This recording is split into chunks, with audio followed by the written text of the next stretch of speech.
Linkin Park are the definitive leaders of the nu metal genre. They've sold over 35 million records worldwide and show no signs of slowing down. But these talented stars didn't blaze trails overnight. They struggled for years to gain recognition and respect in the music industry. You're just trying to prove, like, hey, I'm not jobless. I've got a job. It's like writing music. But I just don't make money at it. I don't make money at it, but I mean, I do this every day, you know? In 1999, the band formerly known as Zero had a charismatic new frontman and a fresh outlook on their careers. To herald the changes, the group renamed themselves Hybrid Theory. Hybrid Theory is definitely a lot more than just a combination of sounds. You know, we like to bring in not only the different combinations of the sounds, but we also have a heavy aspect, a softer aspect. We have a more aggressive side and a more sensitive side, even lyrically, too. So there's a lot of different ideals that go into our music. Hybrid Theory wasted no time recording a self-titled 6-song EP, which they marketed independently through the internet and a newly formed street team. In the beginning stages of the band, we were doing it on our own. I think that our 6 guys are pretty tech savvy, and in the beginning we were doing that. We started our street team on our own and packed those things up and stored all the names in our own database and contacted all those people via email. A combination of musical merit and clever self-promotion put Hybrid Theory back in the game. In no time, they built up a healthy fan base and felt confident enough to pitch their wares to labels for a second time. But although the music garnered enough interest to win some showcase opportunities,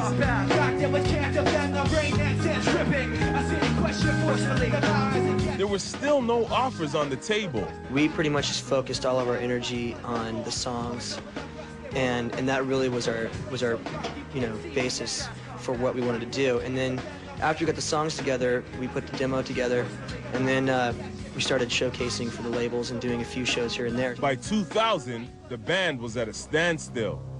They had repeatedly solicited record labels to no avail. To make matters worse, the group discovered their name was copyrighted, and they were forced to give it up. Ever the optimists, the guys saw the incident as a sea of change and were reborn as Linkin Park. So we all just wrote a bunch of different names down on our separate lists, and I chose Linkin Park because it was a park that right by where I lived, and it just sounded good, had a good vibe. In a fateful turn of events, old friend and staunch supporter Jeff Blue paid a visit to the band. Blue had recently joined the Warner Brothers team, and he'd convinced the label to take a chance on Linkin Park.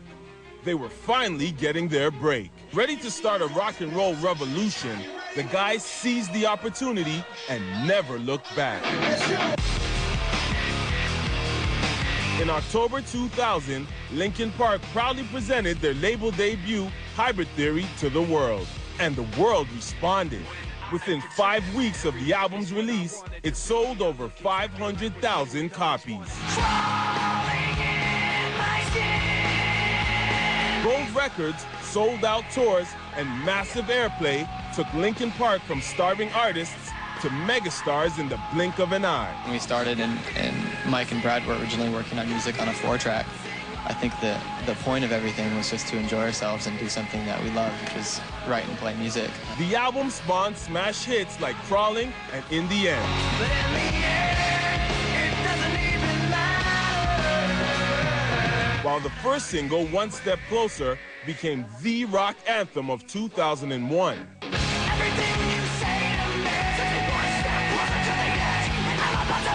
We have something that we can listen to, and we are perfectionists. You know, we really are hard on ourselves when it comes to writing music and most things like playing shows, whatever. And I think that this is something that we can listen to from beginning to end and be happy with. The band's biggest supporters connected with Bennington's honest and forthright lyrics, inspired in part by his struggles with an abusive childhood and a drug addiction in his teens.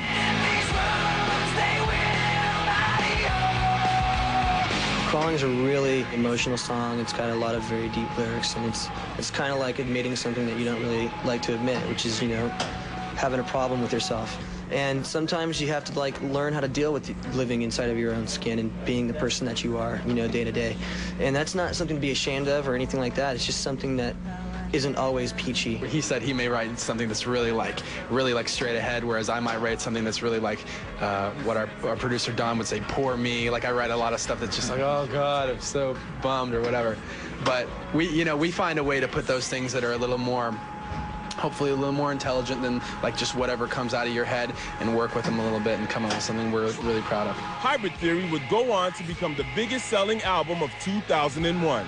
With over 19 million sold worldwide and a huge fan base in Canada, Linkin Park were the new kings of the music industry. Obviously, we're just normal guys who make music, and we do what we do, and we work hard at it, and hopefully in that people, who want to do something can see that and say, if I work hard, I want to get where I want to be, and that's an inspiration. That's actually a song by Noise. Our goal as a band is to make music. And our goal has always been to make the best music that we possibly can. In 2002, the band released Reanimation, a well-received compilation of remixes by some of the biggest names in the biz. But for all their success, Linkin Park couldn't escape the old public pastime of building up a hero just to knock them down again. Linkin Park came under fire from critics who claimed their music was manufactured angst. People made jokes about us being put together by a boy band producer thing or something. They said we were, what if they're manufactured? It was a big scandal, and obviously that's ridiculous. In fact, the entire nu metal genre was called into question,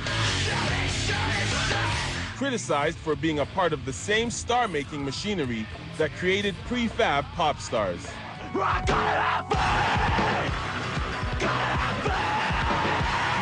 As a result, musicians began to try and distance themselves from the genre. I think you're only limited by your own imagination, and that transcends, classifications, transcends rock, transcends hip-hop.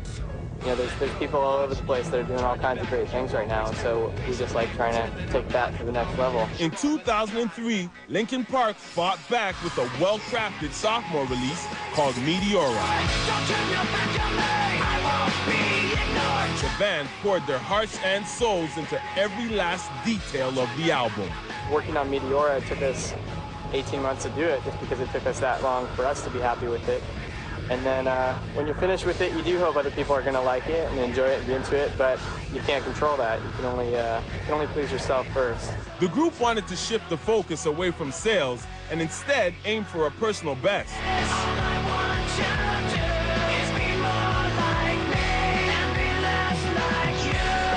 Meteora went on to receive widespread critical acclaim, silencing critics who questioned their authenticity. Going into this second record, there was a certain level of trust there. Yes, they've grown up, they've seen the world, but when they came to the studio, they left their egos outside, and we could work and make a great record. And that's a unique thing. That doesn't happen a lot of times with successful bands. To promote the album, Linkin Park went back on the road for another 2 years. When we went to Malaysia, it was kind of crazy. We got off the plane, and there was let's say maybe 100 people waiting for us in the airport.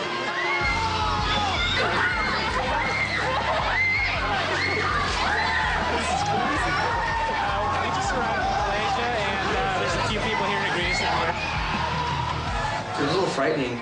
I don't know if I'd like that everywhere we went. I think that would kind of get really old. A little bit of adrenaline, a little scary. But in between concert dates, the guys managed to find time to squeeze in additional projects. If you have a girl problems, I can bet you, son. I got 99 problems, but J1, come on! 2004 marked the beginning of an innovative collaboration with the reigning king of hip-hop, Jay-Z. I like to do different things. I like to collaborate and create well with artists, man. You just bring what you do to the table, I bring what I do to the table, uncompromised, and just whatever happens, happens. I love that. Just happened to be a pimp with a tragedy. She wants us to end the friend. She gave me one more chance to forget you. Hold on, I might have to bring out the young Jay-Z. Come on, let's go.